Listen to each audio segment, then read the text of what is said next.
Hello, my name is Sarah Joy Roberts and I'm making this video to explain what I am doing in my distance healing practice. I chose this space because I figure in a month or so these little tiny kale plants will be huge, all these weeds will be cut down, and it would just be kind of neat to see the difference. So, I am an acupuncturist. I've been an acupuncturist for 20 years, and I am doing distance healing with sound. So I want to start with how I first got into sound healing. It actually started with watching a little movie with my sister and my oldest son.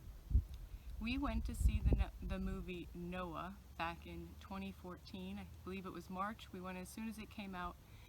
It starred Russell Crowe, Logan Lerman, Emma Watson, and the guy from Silence of the Lambs. I can't believe I can't remember his name right now.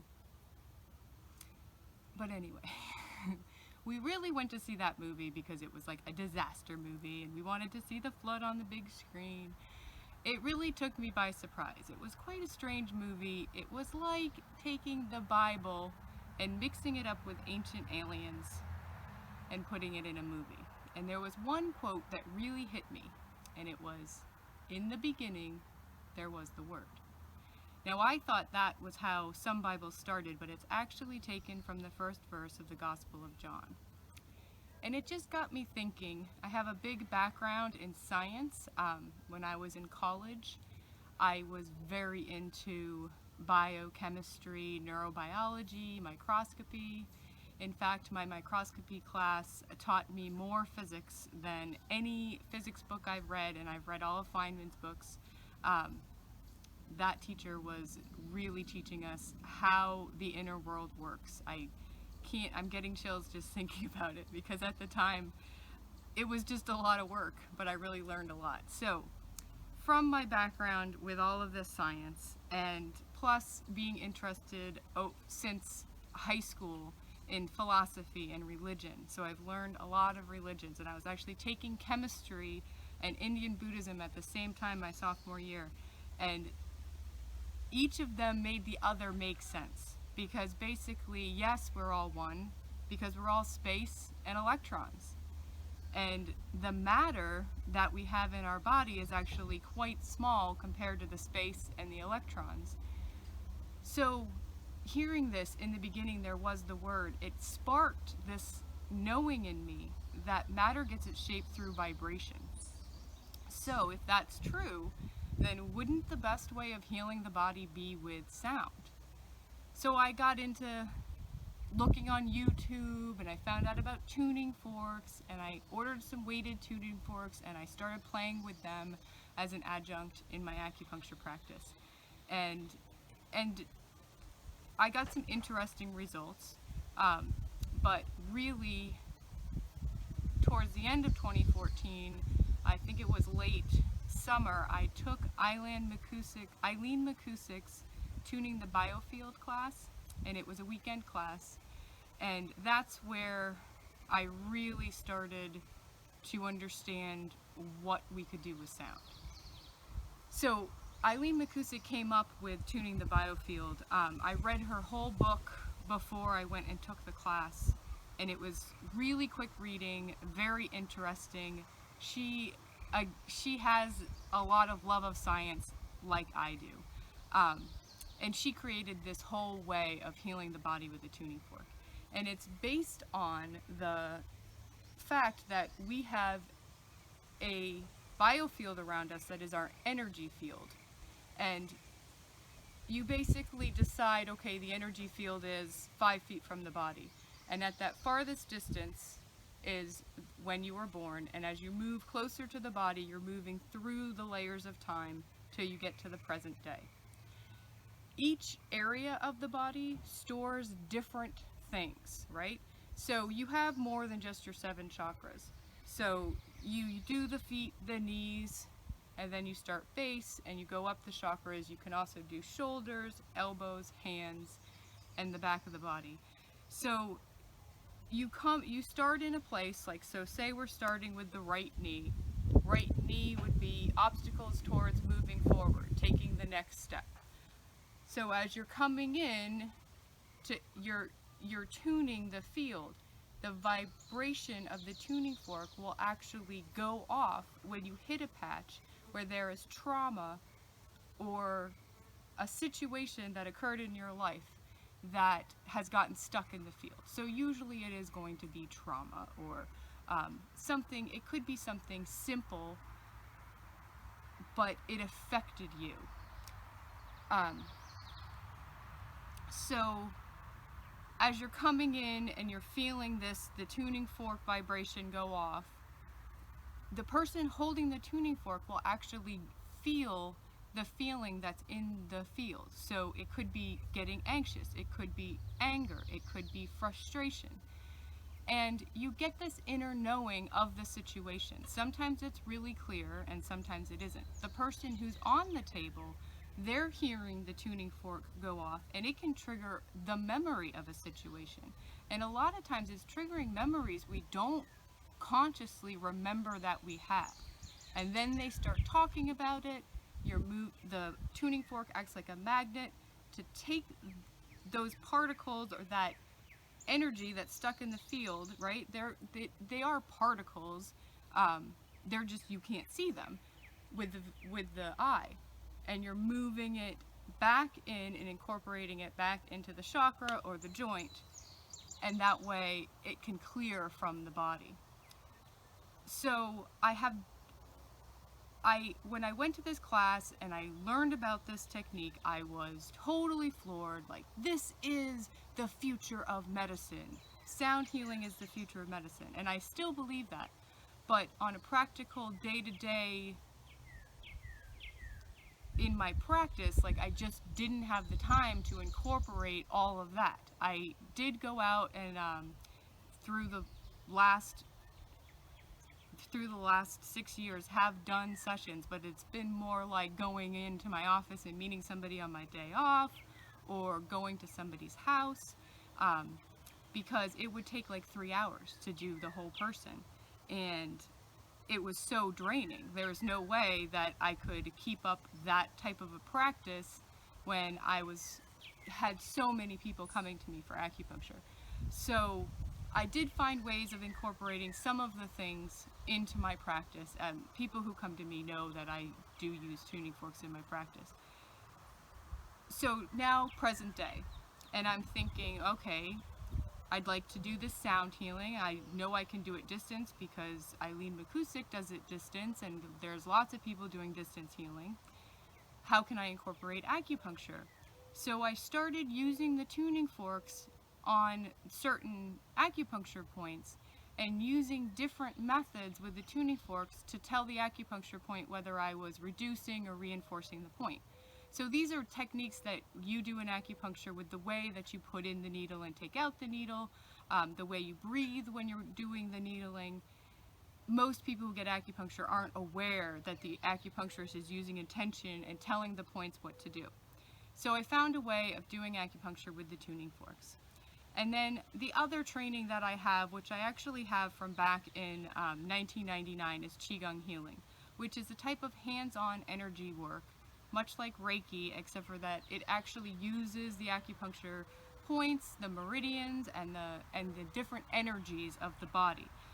A lot of times they talk about the 5 elements, but I use the 7 energies because there's the 5 elements plus yin and yang, 7 energies. Much like there's 7 planets, 7 days of the week, 7 is a magical number. I will get into that some other time. So when somebody gets a distance healing session with me, we will first go over, what are the symptoms, what do you want me to work on? Some of the symptoms might be physical, some of them might be emotional. And then I put together an acupuncture treatment, and I do it with the tuning forks. Now, typically with a regular acupuncture session, after I put the acupuncture needles in, I will leave them in for like 20 minutes to a half an hour and then come back and do the other side. With this, after I do the acupuncture treatment, I have the rest of the time to tune the biofield. So I will pick certain places that make sense. If somebody comes in and their main complaint is foot pain or knee pain, I will obviously be doing those areas. If somebody comes in with anxiety, I will do the solar plexus, because the solar plexus relates to anxiety, probably also the heart, depending on the person and how many different things they have going on. So if during this treatment, the person is on the table with headphones on, and we are doing this treatment over a phone call. So I like them to have headphones on because it makes it easier for them to hear the vibrations, the different frequencies that are coming off of the tuning fork. They don't have as much background noise in their way. For me, I can hear them through my speakerphone. I just put my phone on speaker, it's on the table, and I can hear them fine. So through the session, I'm talking to them. Sometimes people will tell me what they're feeling. Sometimes they just feel more comfortable just not talking at all, which is fine. But they do have the option that they can talk to me and speak to me through the session. So say I'm working on their shoulder and something is especially achy, because the feelings that you get with tuning the acupuncture points with the vibrations are very similar to the feelings you get when you're on the table getting acupuncture. It can be tingling, buzzing, pressure, achiness, throbbing. So say if it was really strong and it was throbbing, then I may do some hands-on qigong to just try and get the energy to move quickly so that the throbbing dissipates. Because really strong sensations with acupuncture are energy blockages trying to move. So if I can help it move quicker, then it feels better. I did this in my acupuncture practice by doing different things with the needles or with massaging the meridian, which would usually be like a sweeping motion where I was more using energy than actual pressure. So that is a distance healing session that I am doing, incorporating all of these different modalities using sound to treat the whole body. I think that the main thing about doing these sessions is that you are really able to come up with the deeper layers of what causes dis-ease, what causes physical symptoms. A lot of times in acupuncture, I would come back and somebody would be crying and they'd have no idea why. So obviously the acupuncture did stimulate release of emotions that were blocked in their body. I feel that typical psychotherapy is you are going over situations the person already knows. You already know the situation, then you can try and clear it. What's really hard is to break up physical symptoms in the body as well as habits, personality traits that are kind of getting in our way, like having the same argument over and over again with different people. Always finding yourself in the same situation over and over again. That happens because of blockages in the energy field. If we knew what those blockages were, then we could work on them. But you can talk yourself blue in the face about all the stuff you know. It's the stuff you don't know that I think really causes you to be in stuck situations. And this is a way of finding those traumas. When I first started, before I started practicing, when I was still in acupuncture school, I went and had something called holographic repatterning done on myself. And this was a type of psychotherapy where the woman would do muscle testing to find out things that happened to me from conception to 2 years old. So she just did conception to 2 years old, things we obviously don't remember.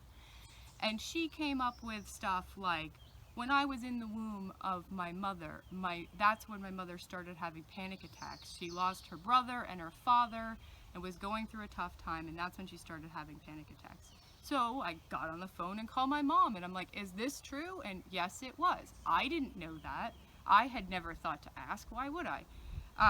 And she would clear that by doing something like putting an essential oil on a chakra point or doing a tuning fork somewhere, and she would clear it. I did 3 sessions, and I did them specifically to help with self-confidence because I really felt like I needed work on myself before I could start treating others. And I have to say that that was quite miraculous. I think of this as being very similar. It's just using a different modality to clear blockages that we don't necessarily know about, that are causing healing, that are causing physical symptoms and are causing blockages to moving forward in our life. So I think this work is extremely important. It is different. I think that I would rather be able to meet people face to face. You can do this work on people face to face, but our reality at the time doesn't allow for a good healing environment to meet people face to face. And if I was meeting people face to face, I'd be doing what I was doing before because I could treat a lot of people, and a lot of people were coming to me. So I'm going to take a break and allow time for a little demonstration now. Um, first, first edit.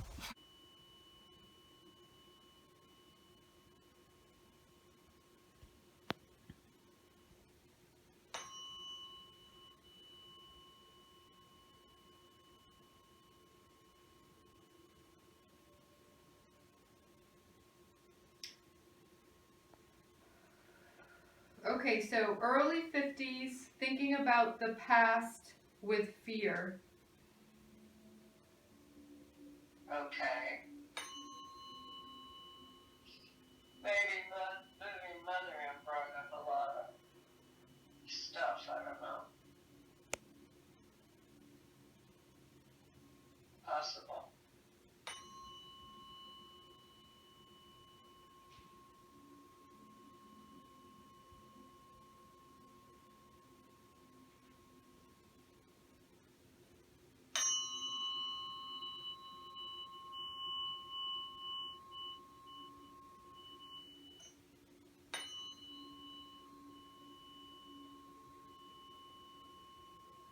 Felt like something kind of released in my right side of my neck. Or moved or something. Yeah, good, because I'm just sitting in that, thinking about the past with fear. Okay. So it released. Good. Yeah.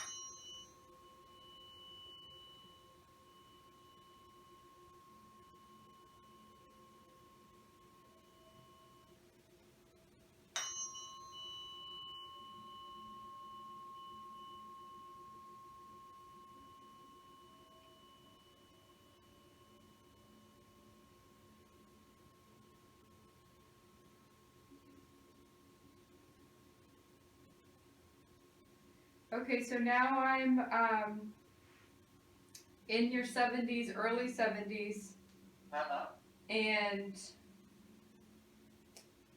has to do with your sister, Oh, yeah. thinking about the past, Yeah. and some regret. So I would think that at this point, the big question that people would have is how does that work? How is that affecting me if I'm not literally on the table? Simply put, it works through intention. Before I make the phone call, I clear the space and I bring intentions of healing into the room, and I bring in the intention that the client's body is on the table. Then, in the beginning of treatment, I use Tibetan bowls to ground the energy body onto the table. When I'm doing the work, I am, you can say, imagining, but really it's knowing that I am affecting the human body.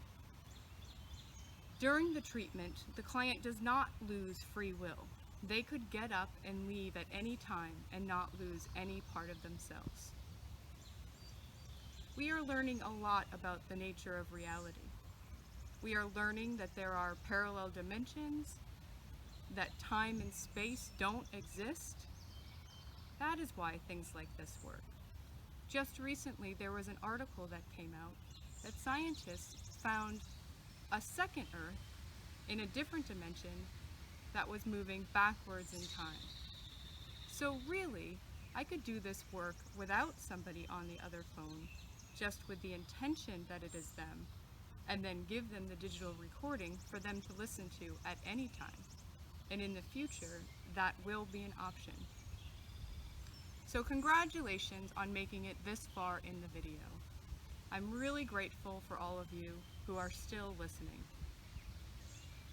If you would like to get a distance healing with me, you can message me through the Acupuncture Care Center Facebook page. The website is going forward, and once it is up, you will be able to find it easily simply by searching Sarah Joy Roberts. Thank you. I hope you continue on your day in love and kindness and with a mind free of worry. Blessings on you, and thank you again for listening.